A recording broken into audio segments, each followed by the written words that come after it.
Hello friends, welcome to Sabri electronics. दोस्तों, मेरा नाम है मोहम्मद आरिफ और आप देख रहे हैं साबरी इलेक्ट्रॉनिक्स यूट्यूब चैनल। दोस्तों, आज की वीडियो में हम डिस्कस करेंगे ओम्स लॉ फॉर्मूले की। ओम के नियम की हम टेस्टिंग करेंगे। दोस्तों, जैसा कि आपने पढ़ा ही होगा, रजिस्टिव लोड होता है, उसका रेजिस्टेंस हमेशा सेम रहता है, यानी कि कॉमन रहता है। चाहे आप उसमें 220 वोल्टेज दें, चाहे 230, 40 या 150, कुछ भी आप डिफरेंट डिफरेंट वोल्टेज देते हैं, तब भी उसका रेजिस्टेंस कॉमन रहता है। ऐसा ओम्स लॉ में हमने पढ़ा है। दोस्तों, एक चीज और है, इस नियम के अनुसार जब किसी रेजिस्टिव लोड या इंडक्टिव लोड होता है, उसके जब हम वोल्टेज चेंज करते हैं, बढ़ाते हैं या घटाते हैं, तो उसके वॉट में कुछ चेंजिंग होती है या नहीं। दोस्तों, दोनों चीजों को हम इस वीडियो में प्रैक्टिकली देखेंगे। तो दोस्तों, वीडियो काफी इंफॉर्मेटिव होने वाली है, तो इस वीडियो को आपको लास्ट तक देखना है। चलिए तो वीडियो शुरू करते हैं।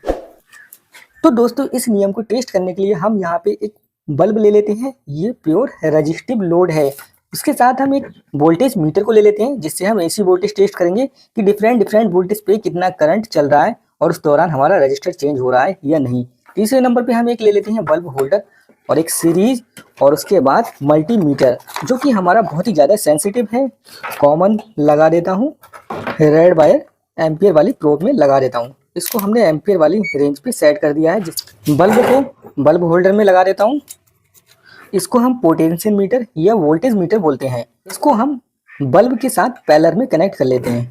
पैरेलल कनेक्शन आपको पता ही होगा। ये हमारा दोस्तों पैरेलल कनेक्शन हो जाता है। अब यहाँ पे मैं एक सीरीज वायर ले लेता हूँ। ये मैंने सीरीज वायर पावर सप्लाई के लिए रखा है। इसको मैं अपना पोटेंशियल मीटर के किसी एक टर्मिनल के साथ में कनेक्ट कर लेता हूँ, जिसको मैं कॉमन बनाना चाहता हूँ। देखिए फ्रेंड्स, ये मैंने कनेक्ट कर लिया। इस मीटर से हम करंट टेस्ट करेंगे। तो करंट टेस्ट करने के लिए इसको हमें सीरीज में लगाना होगा। जैसे कि हमारा ब्लू वायर इनपुट लाइन का दूसरा वायर है, इसको मैं सीरीज में मल्टीमीटर की रेड प्रोब्स के साथ कनेक्ट कर लेता हूँ। और मल्टीमीटर का दोस्तों जो दूसरा वायर है ब्लैक वाला, वो मैं पोटेंशियल मीटर के दूसरे टर्मिनल के साथ में कनेक्ट कर देता हूँ। तो फ्रेंड्स, यहाँ पे सारे कनेक्शन हमारे कंप्लीट हो जाते हैं। इसमें पावर सप्लाई देते हैं और टेस्ट करके देखते हैं कितने वोल्टेज पे कितना सप्लाई इसमें आ रहा है। तो इनिशियल स्टेज में हमने इसमें 10 वोल्ट की सप्लाई दी है। जैसे कि आपको बल्ब पूरा नहीं दिखाई देता होगा, देखते हैं। फ्रेंड्स, मैंने बल्ब को इस तरह से रख दिया है जिससे आपको दिखाई दे, क्योंकि मुझे भी देखने में थोड़ी प्रॉब्लम हो रही थी, आपको बल्ब नहीं दिखाई देता होगा। तो यहाँ पे फ्रेंड्स, हम इस मीटर को थोड़ा तिरछा करके रख लेते हैं। एम्पियर मीटर में हम लाइट जला लेते हैं। अब ये पूरा सेटअप हमारा एकदम कंप्लीट है। अब हमें लेना है एक पेन और कॉपी, जिससे हम वैल्यू को टेस्ट करके इस पेपर पे नोट करते रहेंगे और बाद में फाइनल रिजल्ट देखेंगे। स्टार्टिंग में दोस्तों हमने 0 वोल्टेज दिया, तो इसमें कोई भी करंट फ्लो नहीं हो रहा है। ये 0.019 एम्पियर, बहुत ही कम करंट फ्लो हो रहा है। तो हम धीरे धीरे करके वोल्टेज इंक्रीज करते हैं। तो यहाँ पे आपने देखा, सबसे पहले हम 100 वोल्टेज पे टेस्ट करके देखते हैं। ये हमने 100 वोल्टेज एसी इसको दिए, और आप देखते होंगे बल्ब हमारा धीरे ग्लो कर रहा है। तो उस दौरान हमारा एसी 0.221 एम्पियर का करंट फ्लो हो रहा है। तो यहाँ पे हम कंडीशन 1 लिख लेते हैं। देखिए, मैंने एक कंडीशन इसकी नोट कर ली। उसके बाद 200, यानी कि इसके हम 4 सेगमेंट बना लेते हैं, 100, 150, 200 और 250। तो दूसरा हमारा टारगेट रहेगा 150 वोल्टेज पे। दोस्तों, इस वीडियो को लास्ट तक देखना, वीडियो बहुत ही ज़्यादा इंफॉर्मेटिव होने वाली है, आपको काफ़ी ज़्यादा जानकारी मिलेगी। तो जब हम इसको 150 वोल्टेज पे कंप्लीट करते हैं, यहाँ आपने देखा, तो दोस्तों हम दूसरी कंडीशन भी नोट कर लेते हैं। दूसरी कंडीशन में हमारा 150 वोल्टेज है, और जो आई है उसकी वैल्यू है 0.0269। दोस्तों, इसी प्रकार से हम तीसरी कंडीशन नोट करते हैं, हम वोल्टेज को और इंक्रीज करते हैं। तो ये हमने 200 वोल्टेज इसको दे दिए हैं। 3 कंडीशन दोस्तों हो जाती हैं। उसके बाद में हम चौथी कंडीशन है, उसको भी नोट कर लेते हैं। तो चौथी कंडीशन दोस्तों 250 वोल्ट इसकी है। 250 वोल्ट पे आई की वैल्यू जो है 0.0359। तो यहाँ पे फ्रेंड्स हमने 4 कंडीशन ली, 100, 100 वोल्टेज, 150, 200 और 250, और उसका करंट भी उस वोल्टेज पे हमने नोट करके रख लिया। अब हम फ्रेंड्स यहाँ पे करेंगे कैलकुलेशन। तो यहाँ पे दोस्तों, अगर मैं ओम्स के नियम की बात करूँ, तो ओम्स नियम के अनुसार बी समानुपाती होता है आई के, यानी कि पहली कंडीशन, अगर हमारा वोल्टेज इंक्रीज हो रहा है तो करंट भी इंक्रीज होगा, यह इसका कहना है। यानी कि बी डायरेक्ट प्रोपोर्शनल आई के। तो जब प्रोपोर्शनल का चिन्ह हम हटा देते हैं तो यहाँ friends B is equal to R I K हो जाता है। क्योंकि दोस्तों जब प्रोपोर्शनल का चिन्ह हटाया जाता है तो उसकी जगह कांस्टेंट आ जाता है, तो यहाँ आर को हमने कांस्टेंट ले लिया है। या फिर हम ये कह सकते हैं B is equal to I R K, जिसको हम ओम्स लॉ कहते हैं या ओम का नियम। आपने पढ़ा होगा अच्छी तरह से। सबसे पहली कंडीशन इस फॉर्मूले की बात करते हैं। इन्होंने बताया B डायरेक्ट प्रोपोर्शनल होती है I की, यानी कि जब आप B को बढ़ाएंगे तो I भी बढ़ेगी।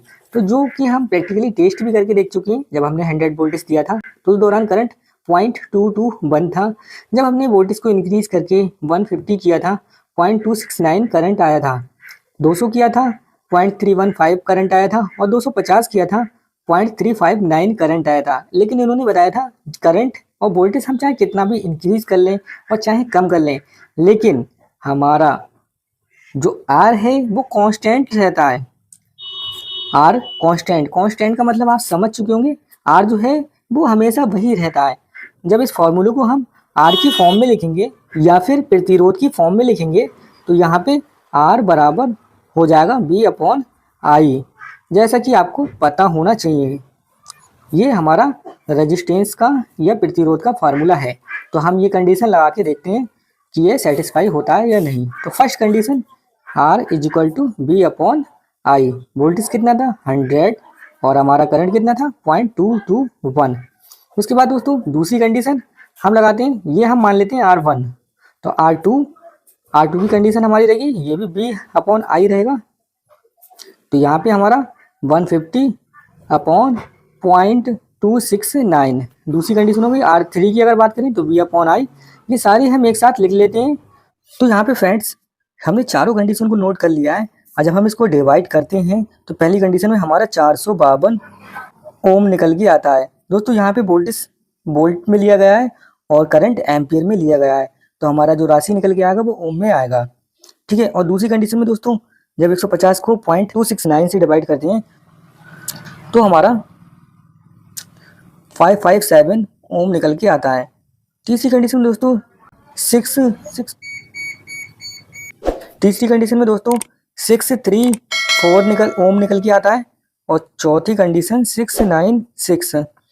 तो यहाँ पे मैं तो एक चीज़ को लेके कंफ्यूजन में हूँ, क्योंकि ओम ने बताया था जो हमारा रजिस्टर है वो हमेशा सेम रहता है, यानी कि प्रतिरोध जो है वो कांस्टेंट रहता है।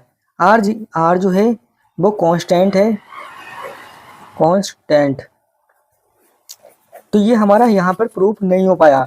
आर की वैल्यू देखो कितना डिफरेंट हो रहा है, जैसे जैसे करके हमने वोल्टेज इसका इंक्रीज करा आर भी हमारा साथ साथ डिफरेंट हो रहा है। ये ऐसा हो सकता है कि सेम टेम्परेचर, इसकी कोई कंडीशन हो लगी हुई कि टेम्परेचर भी सेम रहेगा, क्योंकि जब हम बल्ब को जैसे जैसे इसका वोल्टेज इंक्रीज करते हैं तो उस दौरान इसका टेम्परेचर बढ़ता जाता है। तो हो सकता है टेम्परेचर बढ़ने की वजह से हमारा इसका प्रतिरोध भी बढ़ गया हो, लेकिन यहाँ पे हमें आर की वैल्यू कांस्टेंट नहीं मिली। हमने चार कंडीशन को टेस्ट करके देखा, लेकिन चारों में आर की वैल्यू हमारी डिफरेंट आई है। एक चीज़ तो हुई, लेकिन ये वाली बात इनकी ठीक है, जो बी है वो समानुपाती है आई के। यहाँ पे दोस्तों दो चीज़ ये क्लियर हो जाती है। अब एक चीज़ मैं आपको और बता दूं, मिसाल के तौर पे ये हमारा 100 वाट का बल्ब है, तो ये 100 वाट का बल्ब 320 वोल्ट पे है। कम वोल्टेज होंगे तो उसका वाटेज अलग रहेगा। जैसे कि आपको पता होगा P बराबर B/I होता है। ये पावर का फॉर्मूला होता है, पावर निकाली जाती है, यानी कि किसी चीज़ की कितनी सामर्थ्य है, वह कितनी वाट की है, ये किलोवाट की है। तो सारी कैपेसिटी इस फार्मूले के अनुसार निकलती है। अब यहाँ पे हमारे पास दोनों वैल्यू हैं। मिसाल के तौर पे जब हमारा बल्ब 100 वोल्ट की कंडीशन में था तो P की वैल्यू क्या होना चाहिए, P1 बराबर 100 × 0.221, यही तो आना चाहिए। इसी प्रकार से जब हमारा बल्ब 150 वोल्टेज की कंडीशन में था, जब हमने इसमें 150 वोल्टेज अप्लाई किया था तो उस दौरान हमारा I कितना था 0.269। इसी प्रकार से दोस्तों तीसरी कंडीशन, तो यहाँ पे फ्रेंड्स जब हमने बल्ब को 100 वोल्टेज दिया था तो उस दौरान हमारा बल्ब 22 वाट का लोड ले रहा था। उसी प्रकार से जब हमने इसमें 150 वोल्टेज अप्लाई किया तो उस दौरान हमारा करंट भी इंक्रीज हुआ, तो उस दौरान हमारा यही बल्ब हमारा 40 वाट का लोड ले रहा था। इसी प्रकार से जब हमने इसमें 200 वोल्टेज अप्लाई किया तो यही बल्ब हमारा 63 वाट का हो चुका था, और 250 वोल्ट जब हमने इसको दिया तो 89.75 वाट का यह बल्ब था। अपने लोग कहते हैं कि ये 100 वाट का बल्ब है। भाई 100 वाट का बल्ब है, लेकिन वोल्टेज की कंडीशन को देखते हुए जब वोल्टेज हमारे बढ़ते हैं तब यह 100 वाट का बल्ब है। अगर वोल्टेज 150 है तो यह 100 वाट करंट नहीं लेता। ये इसकी कैपेसिटी है, ये 100 वाट से तक की इसकी पूरी फुल सामर्थ्य है। इससे ज़्यादा अगर वाट ये लेगा तो ये खराब हो जाएगा। लेकिन वोल्टेज दोस्तों जब कम होते हैं तो बल्ब कम करंट लेता है, और वोल्टेज जब ज़्यादा होते हैं तो ज़्यादा लेता है। इसी प्रकार से दोस्तों ये होता है जब हमारा इलेक्ट्रिसिटी बिल है वो भी हमारा, अगर तेज वोल्टेज आ रहे हैं तो ज़्यादा हो सकता है, अगर वोल्टेज कम आ रहे हैं तो हल्का हो सकता है। तो दोस्तों इस वीडियो में हमने ओम के नियम की डिस्कस करा था। ओम का नियम किस तरह से काम करता है उसको हमने टेस्ट भी करके दिखाया था डिफरेंट वोल्टेज पे। और उसके बाद हमने एक बल्ब लिया था और उसकी सामर्थ्य भी डिफरेंट वोल्टेज पे हमने टेस्ट करके दिखाई। आई होप आपको ये वीडियो अच्छी लगी होगी। ये वीडियो सिर्फ हमने एक नॉलेज के पर्पज से बनाई थी, क्योंकि हमारे काम में अक्सर इन चीज़ों की जरूरत पड़ती रहती है। तो आपको ये वीडियो कैसी लगी कमेंट करके जरूर बताएं। अगर वीडियो आपको अच्छी लगी हो तो वीडियो को लाइक कर देना, और अगर चैनल पर पहली बार आए तो चैनल को सब्सक्राइब कर देना। मिलते हैं एक और नई वीडियो में, तब तक के लिए अपना ख्याल रखना। जय हिंद, जय भारत।